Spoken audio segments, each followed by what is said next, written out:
The following content is sponsored and does not necessarily reflect the views of WATD Radio. Now, Paul Ponders on 95.9 WATD. Be a part of the show. Call or text 781-837-4900. Now, here's your host, Paul Solano. On WATD, presented by Northeastern Fence and Supply Corporation of Saugus, where they have fences for your kids, dogs, and ugly neighbors. My name is Paul Solano of PSNL Marketing Group. As you probably already know, I also wear another hat as General Manager of Pearl Street Station Restaurant in Malden. A huge shout out to Chef Felipe Fitzpatrick and his culinary team. Chef Felipe is a loyal listener through the Odyssey app, so hello to Chef Felipe. As always, we have lots of stuff going on at Pearl Street Station this whole weekend. You, Chef Joaquin, and Pitiola Muhammad are prepping for 3 functions, party pan pickups and a delivery, and a large backyard barbecue in Malden. And a shout-out to my great 1215 staff of John, Jen, Nicole, and Dennis. Keep up the great work. It's a pleasure. Now, this is show number 30. I cannot believe that it's show number 30. It's an absolute honor and pleasure to be on WATD in the slot of The Boiling Point with Arthur Boyle. And Arthur, you are doing a fabulous job as the executive consultant of Paul Ponders on WATD. I do want to note I have a sad message of condolences going out to the family of the late Pembroke Police Patrolman Eddie Flannery, who passed away on Thursday after a courageous battle with cancer. May you rest in peace, Patrolman Ed, badge number 1. Arthur relayed the news of your passing to me. I have the recollection of meeting you a few times over the years on Little Sandy while visiting the Boyles. Thank you for your service in the Marines, Semper Fi, and also your 40-plus years as a Pembroke police officer. So again, condolences go out to Linda and the girls and the whole Flannery family.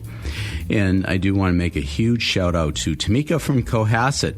Tamika is a loyal listener who called the studio after last week's show. I took the phone call in the studio, and I was absolutely humbled by what Tamika had to say. She's a loyal listener of Paul Ponders. She just enjoys the show and spoke very highly of me. And I really, Tamika, if you're listening today, hopefully you are, thank you again for those very kind words last week. And keep on listening, and feel free to call in during the show. So I thank you again, Tamika. And with us is Paul, the intern behind the glass. Paul, how are you? Hello, I'm well, and how are you doing? I'm doing well, thank you. How is school going? Good so far. I'm just relaxing for the summer, getting ready for the next semester coming up soon enough. And you're over at Massasoit, if I remember? Yep, still at Massasoit Community College, which is treating me just right. I was actually just there to volunteer for a cool event a few days ago, so it was cool to visit the campus again on summer, separate from classes, see all my professors and some of my peers. That's fabulous. Well, welcome back. And Tim is usually behind the glass, but he is actually on a well-deserved vacation. So, Tim, if you're listening, I hope you're enjoying your vacation. And also, too, I was going to thank you for those kind words on the Wednesday night rewind of last week's Paul Ponders show. I turn on the car radio, and I try to tune into WATD from the Malden Medford area as much as I can. And lo and behold, they were speaking about me and introducing the Rewind show. So I thank you for those kind words, and it really is a pleasure to be working with you, Tim. 24 plus years of experience here at WATD, and I hope you enjoy this vacation week, Tim, and hope to have you back next week or the week after. And also behind the glass is Tom Gorman. I enjoyed listening to Tom on the way down on the way down in traffic with those great news reports. So, Tom, wave for Tom. There we go. Yeah, he keeps us updated. He does. He certainly does. And the great news team. I had the pleasure of speaking to Christine James a couple of weeks ago so now, and Christine just did a great job with the Karen Reed trial and the reporting, and especially the reading of the verdict in the last trial, in the retrial. And Christine and her team, Dan McCready, always enjoy listening to his noontime reports. It's really a great team we have assembled here at WATD. So it's 12:20. So it's the Pod Pro Entertainment Techie Toolbox segment with Techie Chalonzo Amos and Shelley Wolf, global media firm owner of Toolbox Entertainment and a past Paul Ponders guest, episode number 35. I think we may have Shelley on the line. Good morning, Paul. How are you doing? I am doing well, Shelley. Great to hear your voice. Welcome back for another show number 30. Can you believe it? I cannot believe it. It just feels amazing. It just happens every week so quickly. So 30 is pretty incredible. It really is. It really is. And I want to thank you again for being a huge part of that. You've pretty much been on for probably like 28 of those segments and all. So I want to thank you for adding to the show's success and the popularity. And it's really gaining a lot of traction. And I do notice when I'm posting on my PSNL marketing group blog, the tips and the comments that I'm getting. And those comments are really so positive because you really are offering some really insightful techie tips, and again, I thank you from the bottom of my heart. Oh, my pleasure, and it's the least I can do, and it's really wonderful to be able to provide these tips. And some weeks I'm wondering, what tips should I provide today? And some mornings they just come to me, and so this week was one of those weeks when life presented itself. So we had lovely weather. Yes, we did. So we did not, right? Very hot. And so it reminded me, I know I've touched on some apps and fun things of how to stay prepared, but I thought let's use this as an opportunity to talk about weather-wise tech tips today for those summer storms and summer safety when it comes to staying cooled off. All righty. Well, this is the perfect storm, so go to it, my friend.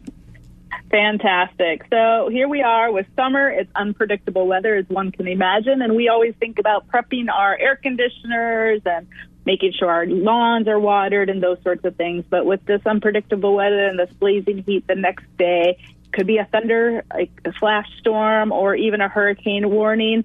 So whether we were planning a cookout, caring for our grandkids or our children, or just trying to stay cool, being weather ready is more important than ever today. Today's tech tip is all about using your phone, apps, and smart tools to stay safe and alert and in control no matter what Mother Nature throws at us. With that, there are some great apps to help you stay alert. The weather app, or the weather channel, I should say, the AccuWeather or the NOAA Weather Radar apps are fabulous apps. They offer real-time alerts, hour-by-hour forecast, and severe weather warnings. I know we all have the weather app on our phone that comes with our phone. But a lot of times I found, especially those who are on Samsung versus Apple, they could be completely different even though you're standing right next to each other. So some things to think about. So you want to make sure that you have a trusted weather app and that's really offering real-time alerts. Turn on notifications. Go into your phone settings, notifications, and make sure that your emergency alerts and your severe weather alerts are turned on. These come through even if your phone is silent, and they're very important. Checking in on, and why that's also important is to opt into those. So we'll come back to that in a minute. But most importantly also is looking at your local stations. If they have free apps to download with live radars and alerts tailored to your actual zip code, because sometimes those national apps, even though they're real time, may not have those local alerts and radars that are needed for your zip code. So making sure you're looking into that as well. Follow your local meteorologist, follow social media, sometimes for immediate updates of things that are happening as well are very good tools. Prepare your tech for outages. Again, really important. Charge your your equipment. If you know that you hear there's going to be some storms, make sure that you have a fully charged phone, tablet, computer. If you have battery backups, I know I always carry like a power bank. It's really important, and a car charger handy. A lot of times when people's power have gone out or we've had these major fires across the country, I know I've had friends sitting in their cars using those tools just to be able to charge their phones. So really important. We've talked and touched on before Google Maps.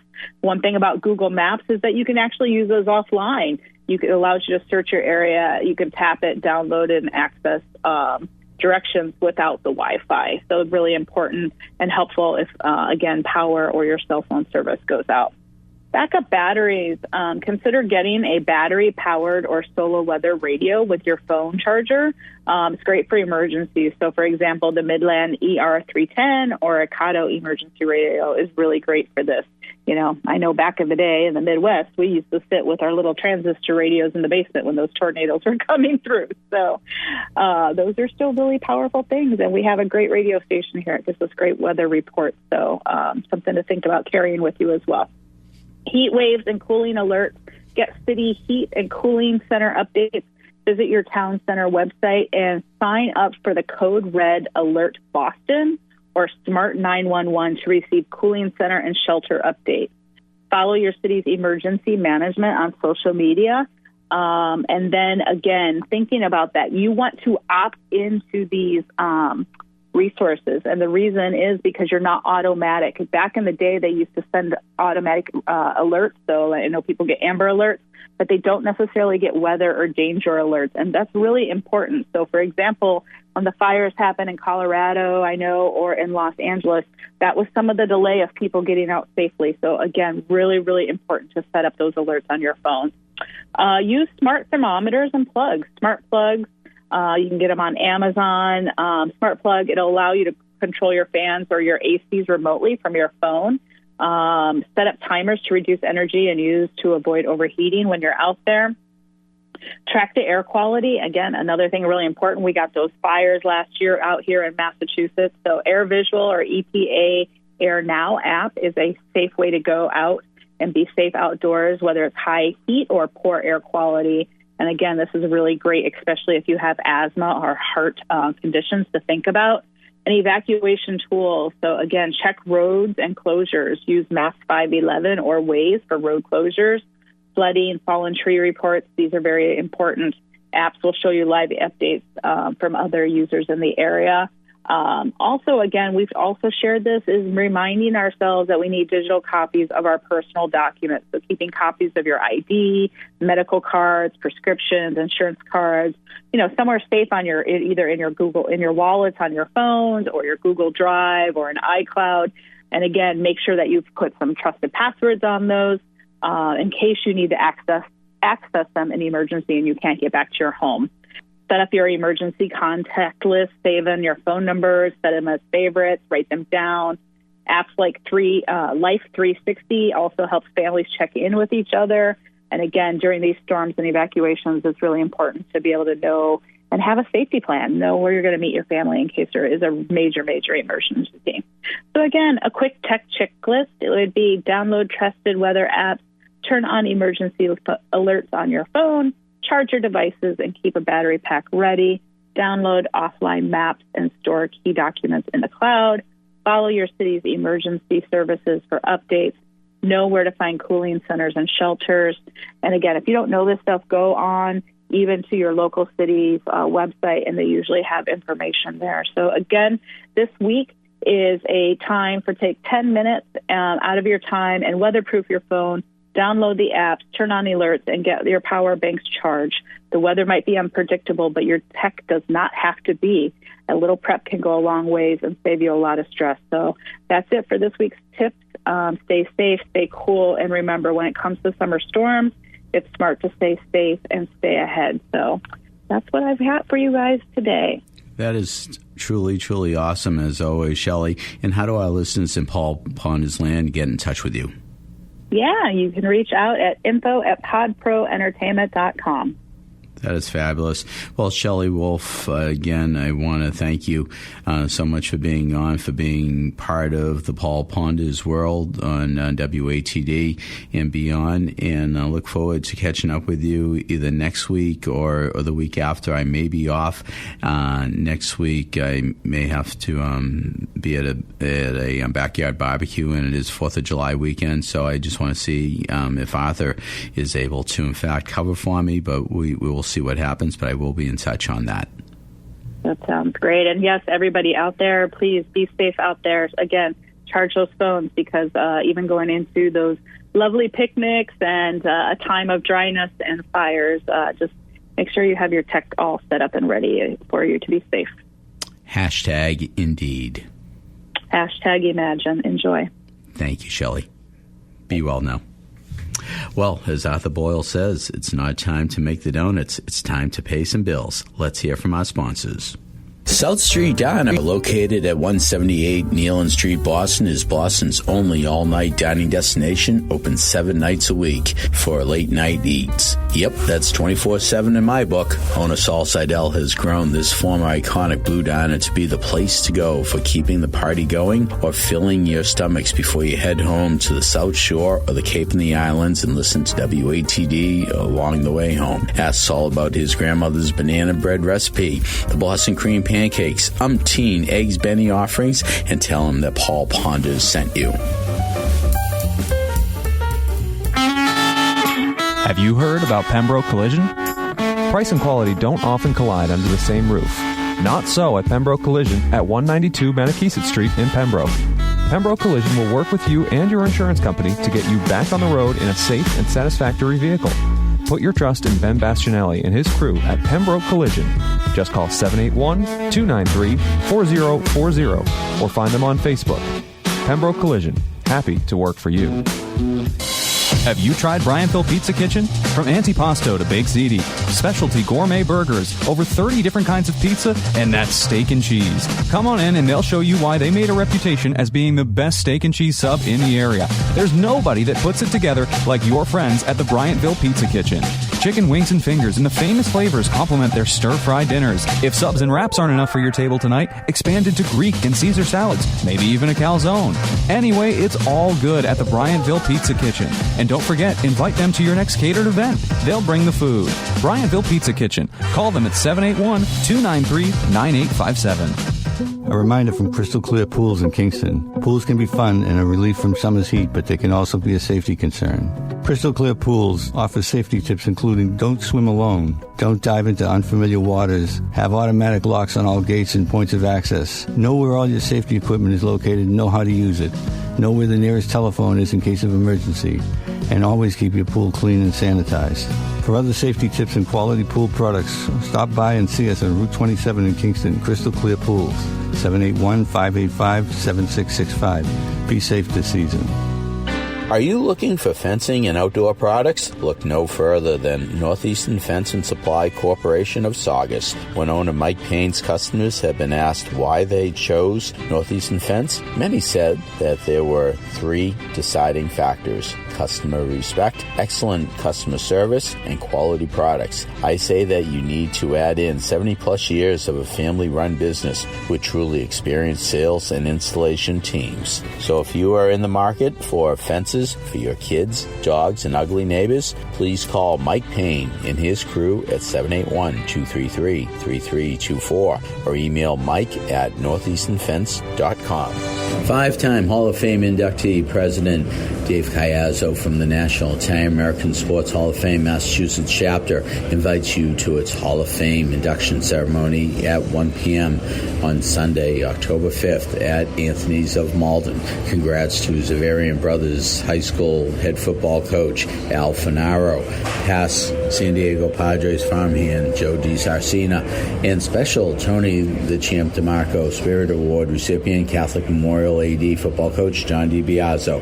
Please contact Paul at paulponders.com or President Dave Cayazzo at davekaypitching@gmail.com for more ticket information. Paul Ponders continues on 95.9 WATD. Once again, Paul Solano.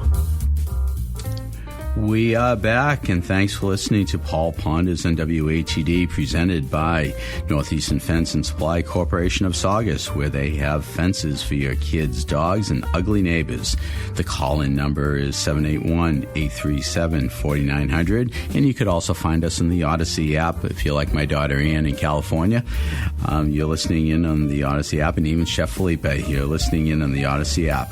And a shout out to all those nonprofits out there. If you have any questions or if you want to be featured on the Paul Ponders podcast or show, please email me at paul@paulponders.com. And just a quick recap on the National Italian-American Sports Hall of Fame comedy night the other night that was run by Dave Russo at Giggles in Saugus. It was just an incredible evening, and Dave really put together a great assortment of comedians. He had Jason Merrill, Mitch Stinson, and Mark Riley, former NHL hockey referee. And Mark has a great routine, and also he has a great podcast himself, and we'll have to have Mark on down the road.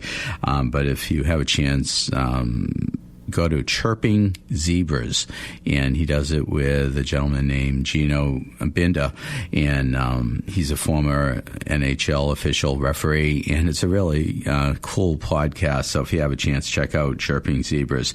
But again, thank you to Dave Russo, one of our board members of the National Italian-American Sports Hall of Fame.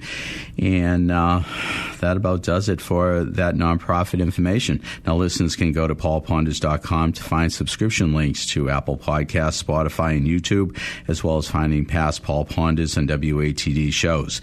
My last two lengthy podcasts with Scott Whitley of Wicked Bites and State Auditor Diana DeZoglio continue to get a lot of traction and many hits. So keep on subscribing and keep on logging in, checking out paulponders.com. Now, at this point of the program, we have the financial wing of Olympic Proportion, sponsored by PS&L Marketing Group, and Olympian and former Boston Bruins winger Dave Jensen, Senior Loan Officer for Riverworks Credit Union. Now, I'm going to take a different slant, but while a UAP filmed by a woman from Pembroke has been making news, the real breaking UAP news is being made in Malden. I've been promoting it all week on my promos, but I would now like to introduce my friend, Gene Sticko, U.S. Staff Sergeant, U.S. Air Force, retired. Gene Sticko, are you on the line? I am. Thank you for having me, Paul. Oh, it's great to have you on, and I don't know if your wife Natalia is on the line as well, if she's available to chat. But you and Nat are co-authors of the book Engineering Infinity Book, Earth's First Interstellar Blueprint. Now, I do want to just bring our listeners up to speed that you assembled a 182-page white paper and sent it to members of the United States House UAP caucus on Wednesday, detailing UAP and UFO connected research programs across 47 agencies and over $15 billion in taxpayer dollars. Gene, you have some news for us, so take it away, my friend. Yeah, thanks, Paul. It's been an interesting week, to say the least. We sent that paper off on Wednesday, and while we didn't have any direct feedback, there have been some interesting statements that have been made by some senators and some members of the overall UAP caucus, where they allude to, they've started using the words sort of Cold War technology in some of their interviews, that people catch them as they're making their way through the Capitol. But essentially, we took a little bit of a different approach. As I've mentioned before when we've spoken, there's a number of scientists and people, engineers involved in advanced propulsion, who have not only been studying that from a scientific perspective, but studying the potential connections to UAP, UFO reportings going back 8 decades. And what struck me was, in a discussion where we were just talking about FOIA releases, and there's been a new order through the government that all FOIA releases related to UAPs, UFOs, and drones go from the agency that received the request to the Pentagon, and there's one central gatekeeper there. And it spurred a thought. I said, well, maybe, we don't ask about that. We need to ask about the science. The papers my father-in-law left that we detailed, translated, and presented in the book Engineering Infinity, they are full of science. And so what I did was extract what turned out to be about 42 different specific scientific concepts that collectively make up this reverse engineered craft that he was examining. And then I ran an analysis of those specific scientific concepts against publicly available information, be it research or declassified documents, anything that science was applied to or studied. And I limited it to the period of 1980 to 2000, which is essentially when I think, the body of work was done by my father-in-law as well. And the results are just as you described. And some mass has been added to. We're probably up to about 52 different agencies that over the course of that 20-year period alone had an 85 to 95% match against these, what I call 42 technical domains that collectively made up the reverse engineering of the UFO. And so what it begins to paint a picture of is a compartmentalization within the government that allows this sort of plausible deniability when somebody makes an inquiry and they want to ask a UFO, a UAP, a drone question or whatnot, because they don't, this research that's publicly available doesn't examine it within that context. And so ultimately, if we backtrack the questions and we say, okay, we have this body of work where this science is based upon the reverse engineering of the UFO, then where did all the inspiration from the U.S. come from to do the same research? Interesting. Before we cut to commercials, if it's okay with you, in about a minute or two, what about the cost-effective tool that this report really provides to classified information? Right. So, what I did, in that 182 pages of the white paper, I spelt out step by step not only the relationship between the programs, but also specific lines of questioning that Congress, that the House members could pursue with the different people they can get in front of them, be they from government agencies or from private industry, government contractors. I provided that path to follow, and ultimately, the book itself and all of this is publicly available to be examined and explored right on our website, engineeringinfinitybook.com. I gotcha. Well, with that, we're going to use that as a segue. So we're trying to lead the Congress to water. We're going to have them drink it, and we're going to lead our listeners to some commercials, and we're going to hear from our sponsors. Do you mind holding on, Gene? No problem. Thank you. South Street Diner, located at 178 Nealon Street, Boston, is Boston's only all-night dining destination, open 7 nights a week for late-night eats. Yep, that's 24/7 in my book. Owner Saul Seidel has grown this former iconic Blue Diner to be the place to go for keeping the party going or filling your stomachs before you head home to the South Shore or the Cape and the Islands and listen to WATD along the way home. Ask Saul about his grandmother's banana bread recipe, the Boston cream pancakes, umpteen eggs Benny offerings, and tell him that Paul Ponders sent you.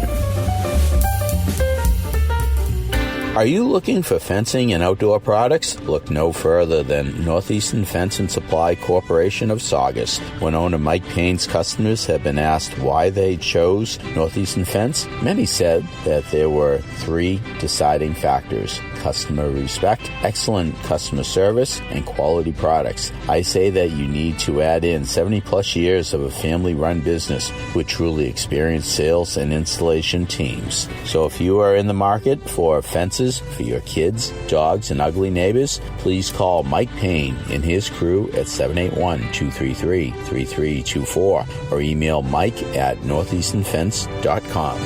A reminder from Crystal Clear Pools in Kingston. Pools can be fun and a relief from summer's heat, but they can also be a safety concern. Crystal Clear Pools offers safety tips including don't swim alone, don't dive into unfamiliar waters, have automatic locks on all gates and points of access, know where all your safety equipment is located and know how to use it, know where the nearest telephone is in case of emergency, and always keep your pool clean and sanitized. For other safety tips and quality pool products, stop by and see us on Route 27 in Kingston, Crystal Clear Pools, 781-585-7665. Be safe this season. Have you tried Brianville Pizza Kitchen? From antipasto to baked ziti, specialty gourmet burgers, over 30 different kinds of pizza, and that's steak and cheese. Come on in and they'll show you why they made a reputation as being the best steak and cheese sub in the area. There's nobody that puts it together like your friends at the Brianville Pizza Kitchen. Chicken wings and fingers and the famous flavors complement their stir-fry dinners. If subs and wraps aren't enough for your table tonight, expand into Greek and Caesar salads, maybe even a calzone. Anyway, it's all good at the Bryantville Pizza Kitchen. And don't forget, invite them to your next catered event. They'll bring the food. Bryantville Pizza Kitchen. Call them at 781-293-9857. Have you heard about Pembroke Collision? Price and quality don't often collide under the same roof. Not so at Pembroke Collision at 192 Maniquisett Street in Pembroke. Pembroke Collision will work with you and your insurance company to get you back on the road in a safe and satisfactory vehicle. Put your trust in Ben Bastianelli and his crew at Pembroke Collision. Just call 781-293-4040 or find them on Facebook. Pembroke Collision. Happy to work for you. Five-time Hall of Fame inductee President Dave Caiazzo from the National Italian-American Sports Hall of Fame Massachusetts chapter invites you to its Hall of Fame induction ceremony at 1 p.m.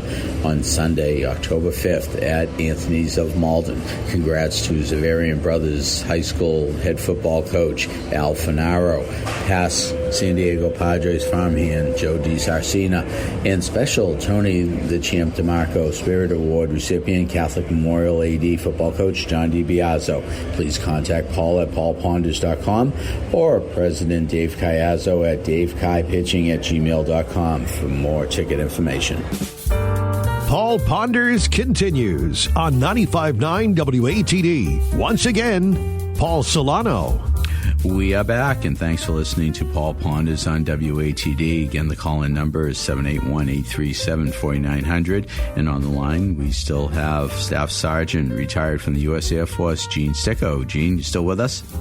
I am. Wonderful. Thanks for holding during the break. Now, Gene, I've had you on a few times already. We've done a podcast, and our listeners are probably out there saying, why is all this important with all that's going on in the world? Why should the average American be interested? Yeah, that's a good question. You know, I think it's often misunderstood, you know, when we talk about and you know, we throw out words like transparency and disclosure, and what does that really mean, and what does that encompass? And, you know, I don't think this is an issue where we're talking about disclosure for the sake of knowing something, just because it's interesting, and, you know, because it's out of this world, you know, pardon the pun.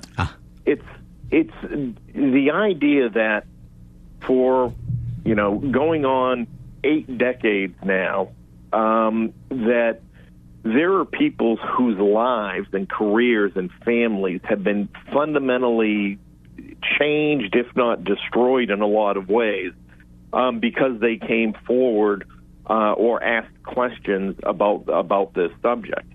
And if we break it down and go back to the core, that somehow early, you know, in the 19th or the 20th century, you know, governments began having access to advanced technologies and studying these advanced technologies.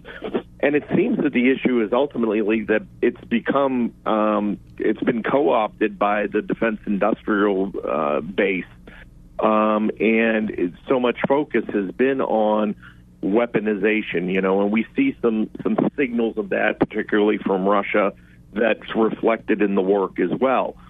And so, you know, they wrap it all up in this national security umbrella, when in fact this type of technology has applications across so many parts of our daily lives, potentially energy, medical, transportation.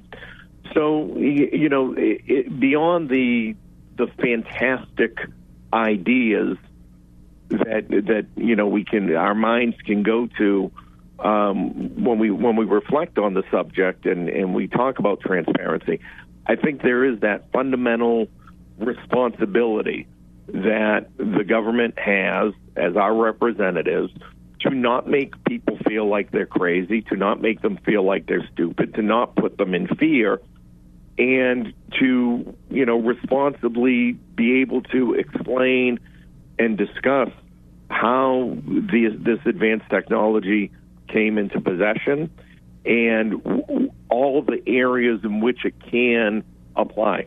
All the other stuff the, communications, extraterrestrial life, are they friend or foe?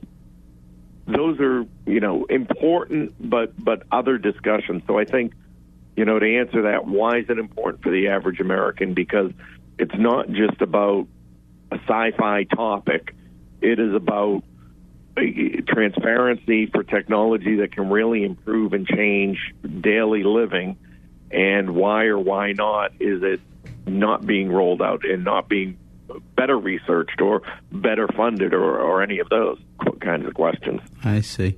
So looking at the political landscape and looking at our representatives in Washington, whether it be Senator Markey, Senator Warren, or even your Congresswoman, Catherine Clark, have you reached out to them at all? Have you? I'm sure you have. So, I've tried as best you can online and some of the, in the Twitter forums and the taggings and, most of the ability to inquire directly to the office is very structured. And so there's not a lot of room for an outside the box contact or way to contact them and present them that information. So we continue to search down people who are close to them, who are able to present it and to share the information with them. Again, not expecting anything revolutionary out of it, but to just say, here's another piece of information of all the questions that are being asked. This is one that's backed up by science, and as we've all learned, trust the science, follow the science, and that is what makes this body of work so interesting and compelling. I say it all the time. I don't need anybody to believe me. It's all right there in the physics and the math for anyone to look at and challenge themselves and to work on themselves. And we're just trying to put together really the backstory behind it as far as the people, the places, the time frames, and make those connections. But ultimately what we do through the website is just put it all out there for people to reach their own conclusions. Interesting.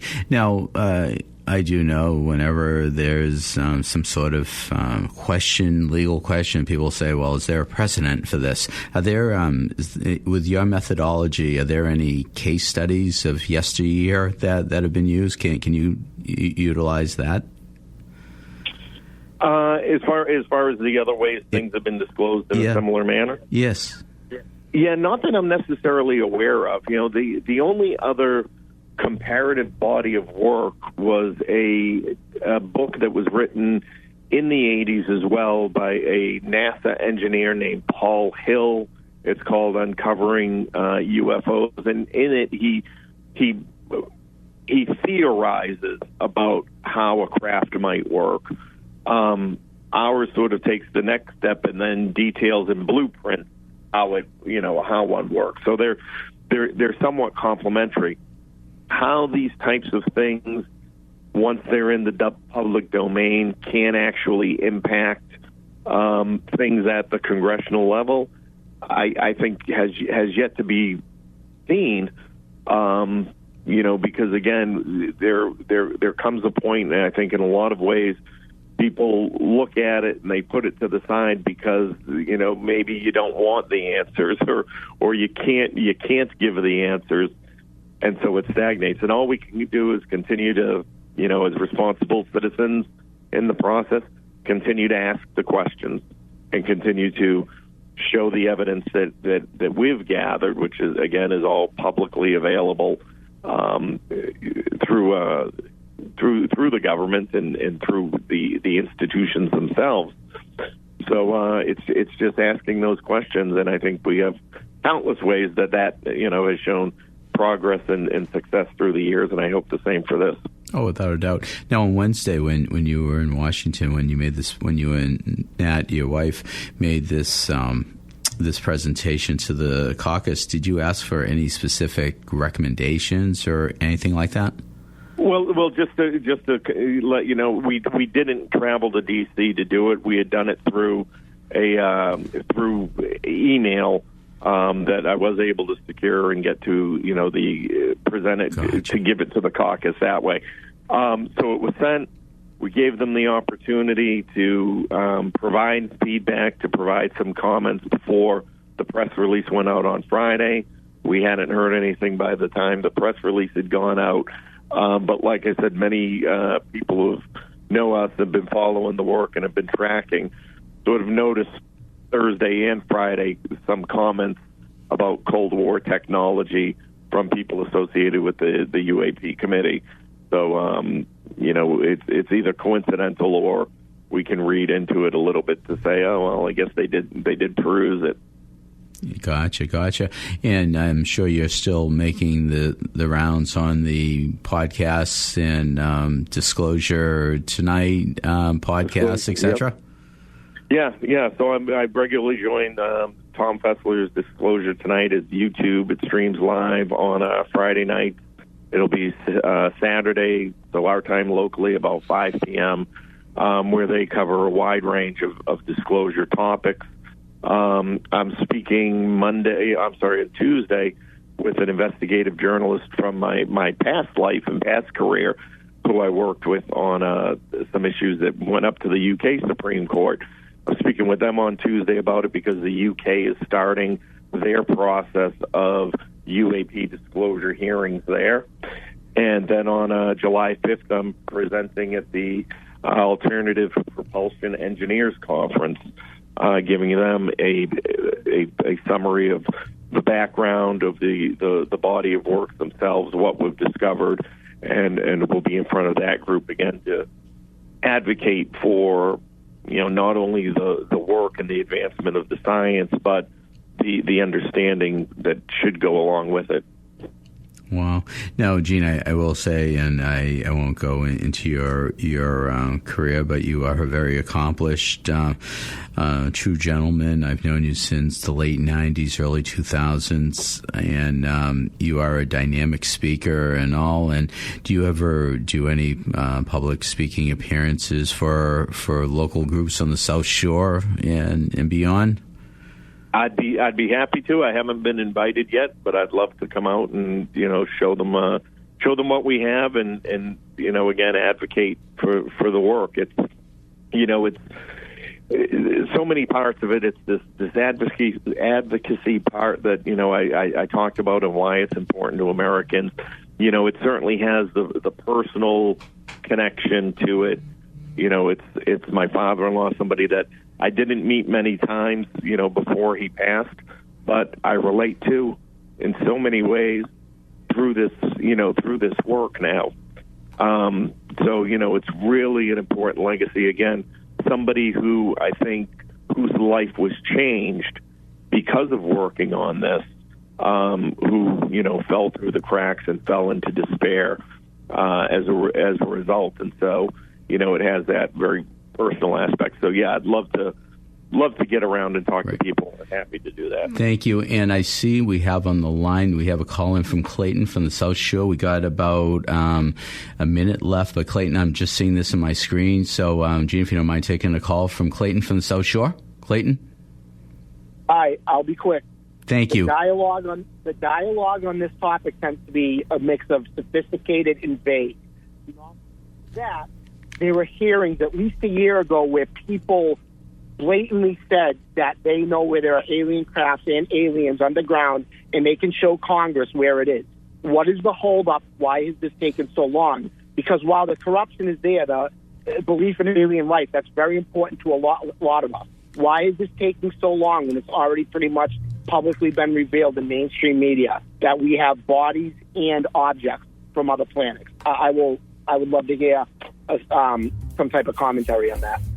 Absolutely. Well, Clayton, I thank you for the call, and I see you were holding for 3 minutes, so I do apologize for that. We are running late on time, but we are going to have Gene Sticco back online. I think we may have lost him on the line, but Clayton, I want to thank you for calling, and Gene is back on the line.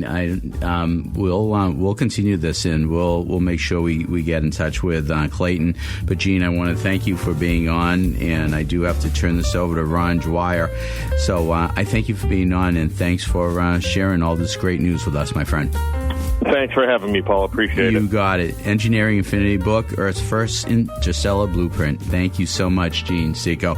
Now it's time to stay tuned to WATD for the Memories with Ron Dwyer, the grand poobah of oldies rock and roll. Ron, you are a true leader of the pack with great musical memories of yesteryear. So thank you, Ron. Thanks again, Tim, Arthur, and our advertisers. But really, thank you, listeners in WATD world and beyond. Keep Paul pondering. #Indeed.